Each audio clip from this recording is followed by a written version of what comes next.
மருதாணினாவே பெண்களுக்கு ரொம்ப ரொம்ப பிடிக்குங்க. அப்படிப்பட்ட மருதாணி இலையை நம்ம பறித்து வைக்கும்போது கை செவக்கலைன்னா நம்ம மனசும் செவக்காதுன்னு சொல்லுவாங்க.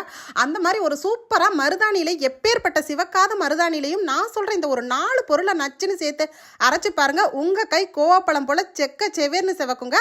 ஸோ வாங்க நான் சொல்கிறேன் இந்த சீக்ரெட்டான 4 பொருள் என்ன, எப்படி அரைக்கலான்றதை பார்த்துலாம். ஸோ நம்ம என்ன தான் கோன் விதவிதமாக டிசைனாக போட்டாலும் இந்த ஆதி காலத்துலேருந்து நம்ம தாத்தா அம்மாச்சி பாட்டி காலத்துலலாம் இந்த மாதிரி தான் மருதாணி வைப்பாங்க. இன்றைக்கும் இது வந்து ரொம்பவே ஸ்பெஷல் தான் சொல்லணும். ஸோ இந்த மாதிரி மருதாணியை வந்து பக்காவாக ரொம்பவும் பக்குவமாகவும் ரொம்ப சூப்பராக சிவக்கக்கூடிய டிப்ஸை பயன்படுத்தி தான் நம்ம வந்து இன்றைக்கி மருதாணி அரைக்க போகிறோம். ஃபஸ்ட்டு அதுக்கு வந்து நான் மருதாணி இலைகளை வந்து பறிச்சுக்கிறேன். ஸோ எங்கள் வீட்டில் பார்த்தீங்கன்னா மருதாணி கன்று சின்னதாக தாங்க வாங்கி வச்சேன். ஒரு 6 மாதத்துலேயே நல்லா வந்து பெருசாக வர ஆரம்பிச்சிருச்சு. இதில் பார்த்தீங்கன்னா முள்ளெல்லாம் இருக்காது. முள்ளில்லாத மருதாணின்றதுனால கொஞ்சம் சுமாராக தான் சிவக்குமோ என்னமோன்னு எனக்கு கொஞ்சம் டவுட்டாக இருந்துச்சு. அதனால தான் நான் மருதாணி இலைகளை பறித்து வந்து ஒரு 4 பொருளை வந்து நச்சுன்னு வந்து டிப்ஸாக வந்து இதை பயன்படுத்தி அரைச்சி பார்த்தேன். செம்ம சூப்பராக செவந்துச்சுங்க. அதை தான் நான் உங்களோட ஷேர் பண்ணுறேன். இப்போ நான் மருதாணி இலைகள் எல்லாமே ஓவரால் பறிச்சுட்டேன். ஸோ வந்து இது வந்து 2 கைக்கே வந்து அதிகமாக இருக்கும். 3 கைப்பிடி அளவுக்கு மருதாணி இலை வந்து நான் பறிச்சுட்டேங்க. இதை வந்து மிக்ஸி ஜாரில் நம்ம எடுத்துக்கலாம்.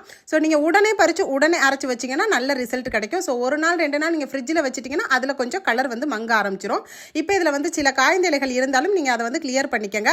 நான் பார்த்தீங்கன்னா 2 கைப்பிடியிலேருந்து 3 கைப்பிடி அளவுக்கு மருதாணி இலை போட்டிருக்கேன். இது பார்த்தீங்கன்னா தாராளமாக 2 பேர் கூட நீங்கள் வச்சுக்கலாம். இப்போ மருதாணி இலை அப்படியே இருக்கட்டும். இப்போ நான் சொல்லக்கூடிய அந்த 4 சீக்ரெட் பொருள் என்னன்றதை பார்த்துலாம். ஃபஸ்ட்டு பார்த்தீங்கன்னா லெமனு, அதுக்கப்புறம் கிராம்பு, அதுக்கப்புறம் புளி, அதுக்கப்புறம் சர்க்கரை. இந்த 4 பொருளை மட்டும்தாங்க நம்ம சேர்த்து அரைக்க போகிறோம்.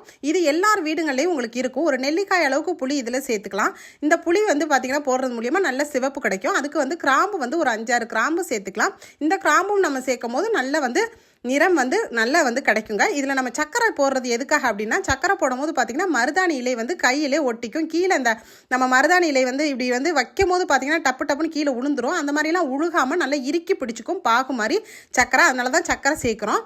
அதுக்கப்புறம் பார்த்திங்கன்னா லெமன் சேர்த்துக்கிறோம். இந்த எலுமிச்சம்பழ சாறு வந்து இதில் பார்த்திங்கன்னா சிட்ரிக் ஆசிட் இருக்கிறதுனால இந்த இலைகளோட தன்மைக்கும் இந்த நம்ம புளி சக்கரை எல்லாம் போடுறதுக்கும் பார்த்திங்கன்னா நல்ல ஒரு கலர்ஃபுல் கிடைக்கும்னு சொல்லலாம்.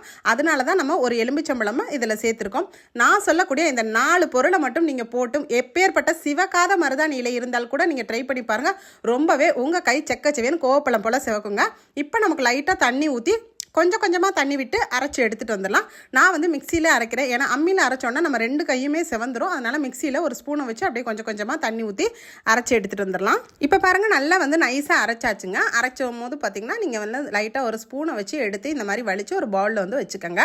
இப்போ இது பார்த்திங்கன்னா நம்ம சக்கரை சேர்த்துருக்கோம் பார்த்திங்களா, அதனால் நம்ம வந்து கையில் வைக்கும் போதே பாருங்கள் உங்களுக்கு வந்து அப்படியே டோப்பாக வந்து கலண்டு உழுகாது, நல்லா இறுக்கி பிடிச்சிக்கும். அதுக்கு தான் நம்ம சக்கரை சேர்க்குறோம். இது ரொம்ப ரொம்ப சூப்பரான சீக்ரெட்டான டிப்ஸுங்க.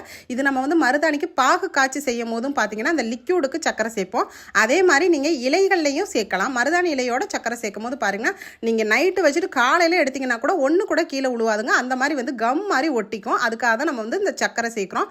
ஸோ இந்த ஆடி மாத காலங்களில் பார்த்திங்கன்னா எல்லாருமே பெண்கள் வந்து கை நிறைய வளையல் சேர்த்துப்பாங்க. வளையல் போட்டதும் இல்லாமல் கை நிறைய மருதாணி போட்டுக்கணும்னு ஆசைப்படுவாங்க. ஸோ அப்படிப்பட்டவங்க இந்த மாதிரி வந்து ஆதி காலத்தில் நம்ம எப்படி வந்து நம்ம மருதாணி இலைகளை வச்சோமோ இந்த மாதிரி வச்சா அது ரொம்பவே விசேஷமாக இருக்குங்க. கைக்கு வந்து ரொம்ப ஒரு மங்களகரமாக லட்சுமி கலாட்சியமாக இருக்கும்.